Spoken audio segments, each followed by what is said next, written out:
आज की जो कहानी सुनाने वाला हूँ, इसमें एक महिला होती है और उस महिला के साथ इतना घिनौना कृत्य होता है कि उस महिला ने और लोगों ने कभी कल्पना तक नहीं किया होगा कि इस तरीके की भी घटना हो सकती है। आप इस कहानी को जब सुनोगे पूरा तो आपको भी लगेगा कि इस दुनिया में इंसान कम हैवान ज्यादा रह गए हैं। इस कहानी को सुनने के बाद आप भी सोचने पे मजबूर हो जाओगे कि इस दुनिया में कैसे कैसे लोग होते हैं। नमस्कार, मैं विजय शंकर पाल। आज की जो सच्ची घटना सुनाने जा रहा हूँ, यह है महाराष्ट्र प्रदेश का एक शहर है पुणे। एक व्यक्ति होता है जिसका नाम इम्तियाज हसीन शेख होता है और एक मियाँ होता है।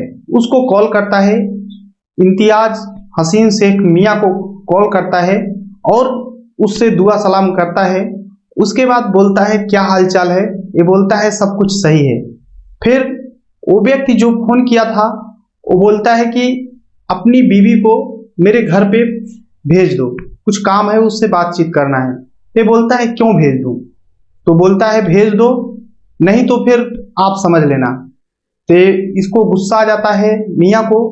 तो इम्तियाज हसीन शेख बोलता है कि कब तक भेज रहे हो, जल्दी करो। उसको गाली देने लगता है, गंदी गंदी भद्दी भद्दी गालियां देता है कि अगर नहीं भेजोगे, धमकियां देता है कि मैं तुम्हें घाटा सहना पड़ जाएगा, जल्दी भेजो, जितना जल्दी हो सके मेरे रूम पर, उसके साथ मेरे को सोना है, उसके साथ मेरे को गलत करना है, जल्दी भेजो। फिर मियाँ बोलता है कि जो तुम्हें करना है कर लो, मैं अपने बीवी को तुम्हारे पास नहीं भेजूंगा। तो फिर इम्तियाज हसीन शेख बोलता है कि समझ लेना, अगर नहीं भेजोगे तो फिर समझ लेना। ये बोलता है, मियाँ बोलता है जो करना है कर लो, मैं समझ लिया, मैं नहीं भेज पाऊंगा। तो फिर इम्तियाज हसीन शेख उसकी मियाँ की बीवी का एक वीडियो होता है जिसको वायरल कर देता है। और जब वो वीडियो वायरल होता है तो मियाँ के रिश्तेदारों ने एक वीडियो ले आकर दिखाते हैं, बोलते हैं कि ये जो वीडियो, इसमें जो औरत दिख रही है तुम्हारी पत्नी जैसी दिख रही है। जब मियाँ वीडियो देखता है तो उसके पैरों तले से जमीन खिसक जाती है, वो पूरी तरह से टूट जाता है, उसकी मानो पूरी दुनिया ही उजड़ गई हो। फिर मियाँ और अपने बीवी को लेकर के दोनों जाते हैं पुणे में, एक थाना लगता है हड़पसर, वहां पर जाते हैं दोनों लोग। इंस्पेक्टर रविंद्र सैलाकी से मुलाकात करते हैं और जब मियाँ बीवी दोनों लोग इंस्पेक्टर को अपनी पूरी आप बीती सुनाते हैं, पूरी कहानी शुरू से लास्ट तक सुनाते हैं, तो इंस्पेक्टर के होश ठिकाने हो जाते हैं। वो भी सोचने में मजबूर हो जाता है कि भाई ऐसा भी कभी हो सकता है, और उसे बहुत तेजी से गुस्सा आता है। दरअसल जब ये मियाँ की बीबी अपनी कहानी पूरा सुनाती है इंस्पेक्टर से, बोलती है कि हमारे पति इम्तियाज हसीन शेख से एक बार 40,000 रुपए उधार लिए थे। जब गए थे मांगने पैसे, उसको अपनी मजबूरी बताए कि हमें कुछ बिजनेस करना है, 40,000 दे दो। तो इम्तियाज हसीन शेख खुशी खुशी दे देता है, बोलता है कि ले लो, तुम ब्याज भी मत देना, और तुम्हें जब तुम्हारे पास पैसा होगा तब दे देना, कोई दिक्कत वाली बात नहीं है, तुम तो अपने हो, ले जाओ पैसे, कोई दिक्कत नहीं है। इस तरीके से बोल करके पैसा दे देता है। हालांकि मियाँ जब पैसे लेकर के आता है तो ये पैसे भी जिस बिजनेस में लगाता है वो बिजनेस डाउन हो जाता है और पैसे भी खत्म हो जाते हैं। और फिर इम्तियाज हसीन शेख कुछ ही दिन में, जिस दिन बोला, जितने दिन के लिए टाइम दिया था उसके पहले ही पैसा मांगना स्टार्ट कर देता है। बोलता है पैसा दे दो, तुम जल्दी करो, 40,000 रुपए मेरे वापस कर दो। तो मियाँ बोलता है कि अभी तो टाइम भी नहीं आया है और मेरे पास पैसे भी नहीं है। तो इम्तियाज हसीन शेख बोलता है कि टाइम से मेरे से लेना देना नहीं है, तुम मेरे पैसे ले आकर के जल्दी से वापस करो। तो ये बोलता है थोड़ा टाइम दो मेरे को। मियाँ बोलता है कि टाइम दो, मैं पैसे आपका जल्द से जल्द लौटा दूंगा। ऐसे धीरे धीरे महीने बीत जाते हैं और फिर से फोन करता है कि जल्दी करो, पैसे मेरे लेकर के आओ। तो मियाँ के पास पैसे नहीं थे, नहीं हो पा रहे थे। वो बोलता है कि थोड़ा टाइम दो और मैं पैसे आपके लौटा दूंगा। इस तरीके से फिर वो बोलता है नहीं, तुम्हें पैसे लाने ही होंगे, ले करके आओ मेरे पैसे, जल्दी करो। तो बोलता है कि भाई पैसा नहीं है तो कहाँ से लाऊं? तो फिर इम्तियाज हसीन शेख बोलता है ठीक है, तो अपनी बीवी को साथ में लेकर के दोनों लोग आओ। एक सरकारी हेडक्वार्टर था, वहीं पर बुलाता है और मियाँ बीवी दोनों लोग वहां पहुंच जाते हैं। जब पहुंचते हैं तो इम्तियाज हसीन शेख वहां बैठा था और उसके कुछ आदमी भी थे वहां पर। बोलता है कि मेरे पैसे कब तक दोगे? तो मियाँ बोलता है कि अभी पैसे नहीं हैं, आपके पैसे जल्द से जल्द लौटा दूंगा।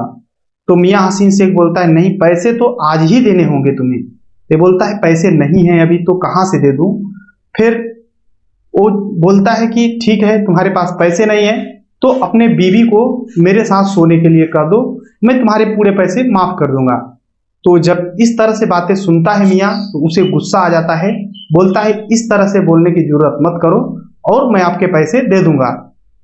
तो इम्तियाज हसीन शेख बोलता है नहीं, या तो आज तुम्हें मेरे को पैसे दे दो या तो आज ही अपने बीवी को मेरे साथ सोने के लिए बोलो।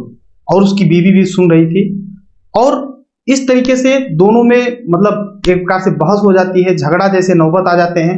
उसके बाद बातों बातों में इम्तियाज हसीन शेख मियाँ को ऐसे बातों में कन्वर्ट कर लेता है कि मियाँ राजी हो जाता है अपनी बीवी को साथ उसके सुलाने के लिए।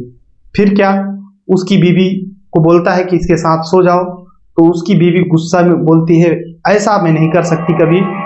तो इम्तियाज हसीन शेख क्या करता है, कुछ अपने उसके गुंडे भी थे, साथी थे, उनसे जबरदस्ती भी कराता है और उसकी बीवी के साथ रेप जैसे घटना को इंजाम देता है और उसके साथ रेप करता है। तब तक उसके शरीर से खेलता रहता है जब तक कि उसकी इच्छा नहीं पूरी हो जाती और वो उसके साथ ऐसे ऐसे कृत्य करता जो कि उसका पति बैठ करके देख रहा था। मियाँ की जो बीवी थी उसकी उम्र 30 साल और इम्तियाज हसीन शेख की उम्र 47 साल होती है। और ये फरवरी 2023 का मामला था पूरा। जब इम्तियाज हसीन शेख का इच्छा पूरी तरह से भर जाता है तब वो बोलता है जाओ तुम्हारे पैसे माफ हुए, इस तरीके से भेज देता है और दोनों डरे सहमे हुए और दुख अपने साथ लेते हुए चले जाते हैं घर पे। फिर धीरे धीरे महीने बीत जाते हैं। उसके बाद फिर से मियाँ हसीन शेख फोन करता है, बोलता है कि अपनी बीवी को मेरे पास भेज दो। ये बोलता है अब किस लिए, अब क्या हुआ। तो हसीन बोलता है कि भेज दो, नहीं तो फिर दिक्कत हो जाएगी, पैसा या तो दे दो वापस। फिर से इस तरीके से बोलने लगता है कि मेरे पैसे दे दो या तो अपनी बीवी को भेज दो। इस तरीके से 1-2 बार 3 बार फिर फोन करता है। मियाँ मना कर देता है कि मैं अपने बीवी को अब नहीं भेज सकता हूँ। तो हसीन शेख जो था बोलता है भेज दो, नहीं तो फिर तुम्हें बहुत ज्यादा दिक्कत हो जाएगी। अब किस बात को लेकर के धमकी दे रहा था ये मियाँ को खुद नहीं पता चल पा रहा था। मियाँ और उसकी बीवी को पता भी नहीं चल पा रहा था किस बात को लेकर के धमकी दे रहा है। दरअसल बातें हुई थी कि जो ये फरवरी महीने में मामला हुआ था, जो इसके साथ रेप किया था, उस समय ये दोनों नहीं जानते थे मियाँ और इसकी बीवी, और वो एक वीडियो बना लिया था चोरी से।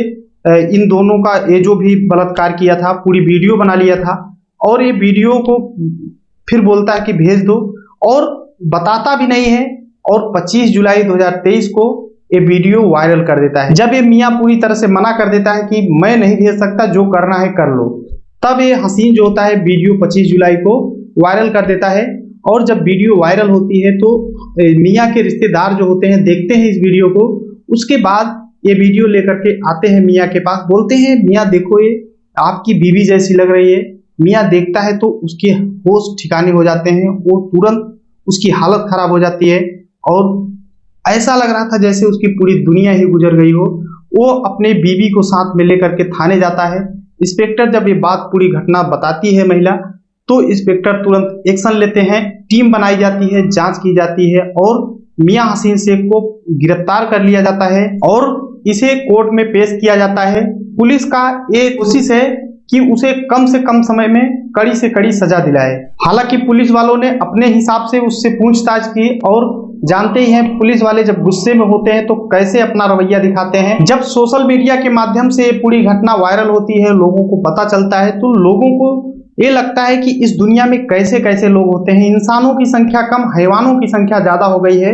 हालांकि ये पूरी घटना ये घटना घटने के बाद पुलिस वालों को बताया गया, ये सब उसी समय बताया गया होता है जब वो मजबूर कर रहा था मियाँ की बीवी को अपने साथ सोने के लिए। तभी अगर ये मियाँ पुलिस वालों को बोला होता तो शायद ये घटना होने से रुक गई होती। इसीलिए कोई भी घटना, देखिए किसी भी समस्या का समाधान पुलिस ही होती है। अगर आपको कोई भी दिक्कत है या फिर कोई परेशानी है, कहीं से ब्लैकमेल हो रहे हैं, कुछ भी हो रहे हैं, तो आपको पुलिस को जरूर सूचना देना चाहिए। वही एक ऐसा रास्ता है जो आपको निदान दिला सकता है। इस कहानी को सुनाने का उद्देश्य किसी को परेशान करना है, किसी को दुख पहुंचाना नहीं है, बल्कि आप सभी को जागरूक करना है, सुरक्षित करना है। आप लोगों को समझाना है, जताना है कि इस तरह की भी घटनाएं होती हैं। आई होप कि वीडियो पसंद आया होगा। एक लाइक करना, चैनल को सब्सक्राइब करना। मिलते हैं नेक्स्ट वीडियो में, तब तक के लिए जय हिंद, वंदे मातरम।